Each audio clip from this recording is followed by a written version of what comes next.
नमस्ते बच्चों, विज्ञान के सेशन में आप लोगों का स्वागत है। कोयला और पेट्रोलियम ये हमारा चैप्टर चल रहा है और अब तक हम लोगों ने समझ लिया कि कोयला कैसे बनता है और पेट्रोलियम कैसे बनता है। ठीक है। अब और हमने ये भी देखा कि कोयला और पेट्रोलियम का जब हम प्योरिफिकेशन करते हैं उनमें से हमें और बहुत से बाय प्रोडक्ट्स मिलते हैं। और हमने ये भी देखा था कि पेट्रोलियम की जब बात कर रहे थे तो जब हम उसका एक एक्सट्रैक्ट निकाल रहे थे, उसको समुद्र में से उसका एक एक्सट्रैक्शन चल रहा था, उस समय हमने देखा था कि गैस भी वहां पे ऊपर, सबसे ऊपर हमें गैस मिलती है। तो अब आज जो हम सब बात करने जा रहे हैं वो है प्राकृतिक गैस के बारे में। तो चलिए बुक खोलते हैं अपनी। बच्चों, अगर प्राकृतिक गैस की बात करें तो ये भी क्या है, ये भी हमारे लिए आजकल के टाइम में बहुत ही महत्वपूर्ण जीवाश्म ईंधन है या नहीं? जीवाश्म ईंधन, इसका क्या अर्थ हुआ बताइए?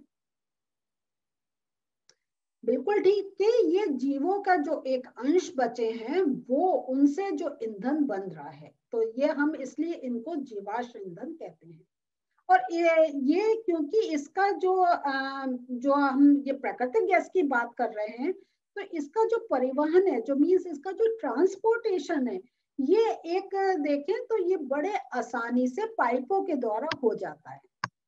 और यहाँ एक और इम्पोर्टेंट बात है जिसको मैं चाहती हूँ कि आप नोट कर लीजिए।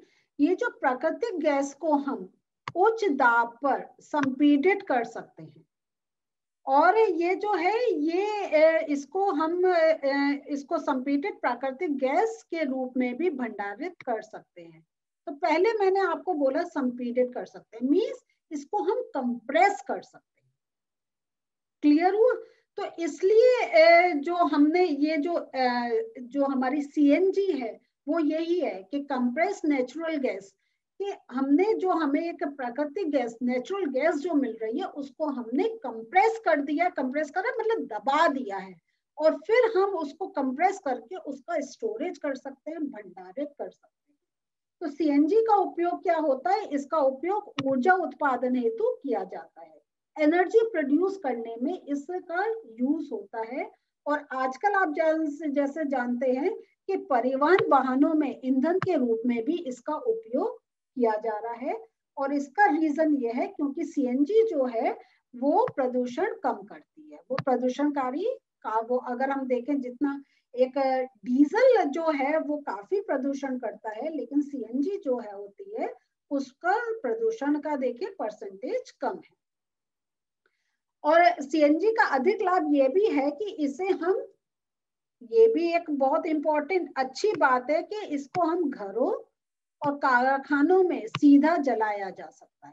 हमें इसमें कोई ये नहीं है कि इसमें फिर हमें कुछ चेंजेस करने हैं, हमें कुछ मिक्स करना है।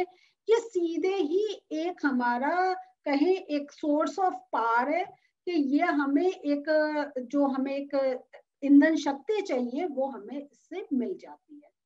और इसकी जो आपूर्ति है ये पाइपों के माध्यम से भी की जा सकती है। तो मीन्स हम ये जो गैस है इसको हम पाइप्स के थ्रू भेज सकते हैं। तो जरूरी नहीं है कि हम इनको बड़े बड़े सिलेंडर में भरें और सिलेंडर में भरकर फिर हम ट्रक से उनका ट्रांसपोर्टेशन करें। तो अब नया वो सिस्टम चल रहा है कि पाइप्स बिछा दिए जाएं और ये जो है हम इनका ट्रांसपोर्ट कर सकते हैं। तो यहाँ ये सीएनजी का एक हमें लाभ भी मिलता है। और ये जो है, ये जो पाइपलाइनों का ये जो पूरा एक जाल है, ये हमें जो वडोदरा है गुजरात में, दिल्ली के कुछ अन्य भागों में भी ये उपलब्ध है, जहां पे हमें ये जो गैस है ये हमें पाइपलाइन से मिल रही है। और आजकल आप देख रहे होंगे कि घरों में भी अब सिलेंडर नहीं, पाइप्स डाले हैं। और आप जो पहले सिलेंडर आप यूज करते थे और अपना खाना, अपने रोजमर्रा के जो किचन का काम करने के लिए, लेकिन अब वही जो गैस है वो आपको पाइप्स के द्वारा प्राप्त हो रही है। प्राकृतिक गैस का उपयोग क्या है, जो है वो प्रारंभिक पदार्थ के रूप में बहुत से जो आपके रसायन है या जो उर्वरक है, फर्टिलाइजर्स हैं, उनके औद्योगिक निर्माण, इंडस्ट्रियल जो प्रोडक्शन है उसमें भी उसका यूज होता है। तो यहाँ पे ये देखें, ये भी इसका जो उपयोग है वो प्रारंभिक पदार्थ के रूप में बहुत से रसायनों और उर्वरकों के। तो रसायन मीन्स जो हमारे केमिकल्स बन रहे हैं उनके भी प्रोडक्शन में ये एक बहुत एक हमारे काम का एक उसका उपयोग होता है। और अगर हम इंडिया में देखें तो ये जो हमारे नेचुरल गैस के बहुत एक बड़े विशाल भंडार है। और ये देखिए कौन सी स्टेट्स में है, त्रिपुरा, राजस्थान, महाराष्ट्र और कृष्णा गोदावरी डेल्टा में। तो ये जो प्राकृतिक गैस है ये आप यहाँ आपको मिलती है। तो एक मैं आपसे ये एक चीज आपको आइडिया देना चाहती हूँ, तो आपका अगर मन करता है जरूर करिएगा। एक इंडिया का मैप लीजिए, और जैसा आपने ज्योग्राफी में भी सीखा होगा कि जब हमें अलग अलग चीजें दिखानी होती है तो हम उसको डिफरेंट कलर से शो करते हैं। तो आप जैसा हमने कोयले के बारे में पढ़ा था, हमने पेट्रोलियम के बारे में पढ़ा, और अब हम प्राकृतिक गैस की बात कर रहे हैं कि ये कहाँ कहाँ मिलते हैं।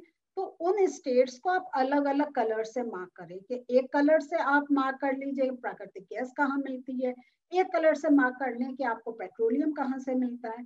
तो आप जब इस टाइप से मार्क करेंगे ना, और जब आप एक मैप में जब आप देखेंगे तो आपको ये याद करने की नीड नहीं होगी, आपके दिमाग में वो पिक्चर बैठ जाएगी। और वो फिर आपसे कभी भी प्रश्न पूछा जाए तो आपको वो कलर्स एक आपके दिमाग में आएंगे, और फिर आपको याद करने की जरूरत नहीं है, आप इजीली लिख सकते हैं। और हो सकता है ज्योग्राफी में भी आपके कहीं ये एक इस टाइप का लेसन हो। हमारे काफी जो टॉपिक्स होते हैं वो सब्जेक्ट्स में हमें अलग अलग सब्जेक्ट्स होते हैं, लेकिन वो कॉमन टॉपिक्स भी हमें मिल जाते हैं। तो ये आप जरूर करिएगा, और अगर आपने मैप ऐसे बनाया है तो उसकी पिक आप हमें जरूर भेजिएगा, हम और बच्चों को दिखाएंगे। तो यहाँ पे आप ये इस टाइप से जब आप मैप में मार्क करेंगे ना, तो आपको एक उनका ज्योग्राफिकल समझ में भी आएगा, यहाँ किस टाइप का नेचर है, किस टाइप का आपका टेम्परेचर रहता है, जो आपको ये प्रोडक्ट्स मिलते हैं। तो देख रहे हैं ये सब हमें एक नेचुरल वे में मिल रहा है, हम कोई मानव उनका निर्माण नहीं कर रहा है, ये तो हमें जो धरती के नीचे से डिफरेंट उससे मिल रहे हैं। तो ये आप दे, ये जो हमारे देश में प्राकृतिक गैस त्रिपुरा, राजस्थान, महाराष्ट्र और कृष्णा गोदावरी डेल्टा में पाई जाती है। तो एक तो हमने देखा था कि जैसे एक ये जो हमने जब पेट्रोलियम की बात कर रहे थे तो यहाँ पे हमने देखा था एक ये जो है गैस का प्रोडक्शन है ना।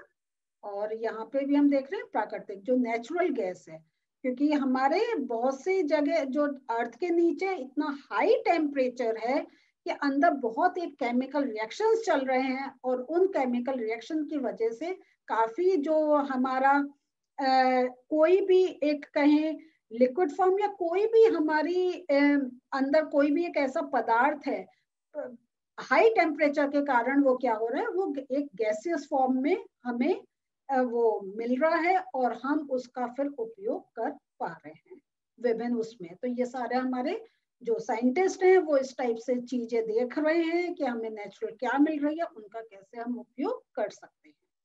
तो आज का जरा हम नोट्स देख लेते हैं सेशन एंड करने से पहले।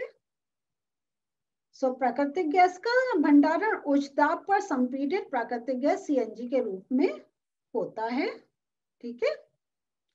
और प्राकृतिक गैस का उपयोग स्वच्छ ईंधन के रूप में रसायनों तथा उर्वरकों के औद्योगिक निर्माण। तो आप देख लें कि जो हमारे केमिकल्स जो हमें मिल रहे हैं वो हमें उनके निर्माण में हमें इस गैस का उपयोग होता है। तो बच्चों आज हम लोगों ने प्राकृतिक गैस के बारे में बात कर ली। वैसे देखें तो चैप्टर में कोई बहुत ज्यादा ऐसा कॉन्सेप्ट नहीं है जिसको हमें बहुत एक डिटेल में समझना है, लेकिन हाँ कहाँ मिलते हैं और इनका यूज कहाँ है ये थोड़ा सा हमें याद करने वाली चीज है, क्योंकि कुछ चीजें तो हम यूज करते हैं तो हम कनेक्शन बना सकते हैं, लेकिन कुछ चीजें हम यूज नहीं करते और फिर हमें उसके बारे में थोड़ी और जानकारी लेनी होती है। तो अभी इस चैप्टर का एक और छोटा सा टॉपिक बच रहा है जो मैं नेक्स्ट सेशन में लूंगी। मिलते हैं फिर से, बाय।